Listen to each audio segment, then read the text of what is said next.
कहा। राजा परीक्षित जी ने कहा, मुझे सत्यव्रत मनु के वंश की भी कथा सुनाए। सुखदेव जी वर्णन करते हैं, राजन, इस कल्प में राज ऋषि सत्यव्रत वेवस्त मनु बने थे। श्री विश्वासवान के घर पैदा हुए थे। मनु वेवस्त सूर्य वंश के आदि प्रवर्तक हैं। उनका विवाह शरदा नाम स्त्री के साथ हुआ था। उनके 10 संतानें उत्पन्न हुई थी। उनके नाम हैं इक्ष्वाकु, भर्ग, सारयति, दिष्ट, धरष्ट, करुष, निरिष्यंत, परशर्त, नमग और कवि। दिष्ट के वंश में मरुत नामक चक्रवर्ती राजा हुए थे। मरुत के गुरु थे बृहस्पति। वे इंद्र के भी गुरु थे। मरुत राजा को यज्ञ करना था, बृहस्पति के ने आने से इनकार कर दिया। मरुत राजा के कुल गुरु थे बृहस्पति जी। उनके पास गए कि हमने यज्ञ करना है, तो उन्होंने इनकार कर दिया। अब क्या किया जाए? एक बार मरुत को मार्ग में नारद जी मिल गए, तो उन्होंने नारद जी को अपनी कठिनाई बतलाई कि मैंने यज्ञ करना है, मेरे गुरु आ नहीं रहे हैं, मुझे क्या करना चाहिए?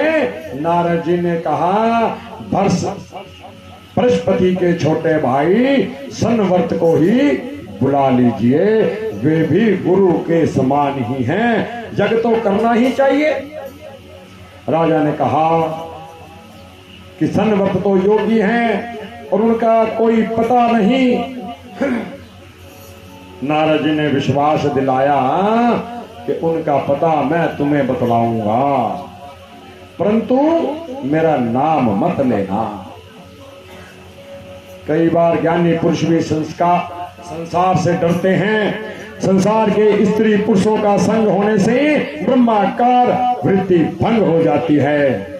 सनवर्त योगी का नियम था, 24 घंटे में वे एक बार काशी आते थे, भगवान शंकर के दर्शन करने के लिए आते थे।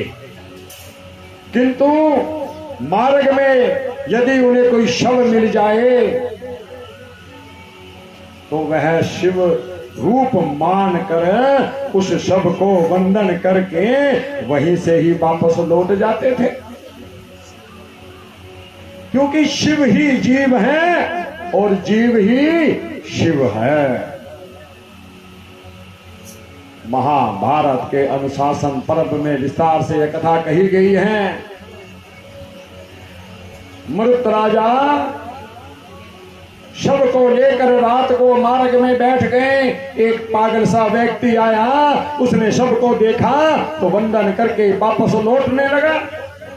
मरुत राजा को विश्वास हो गया कि यह सनवर्त योगी हैं। राजा ने उनके चरण पकड़ लिए और प्रणाम किया।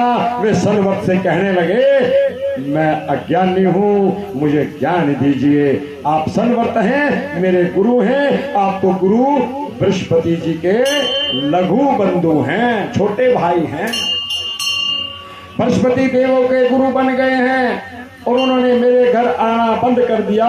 मैं यज्ञ करना चाहता हूँ, कोई मेरा यज्ञ ही नहीं करवाता है।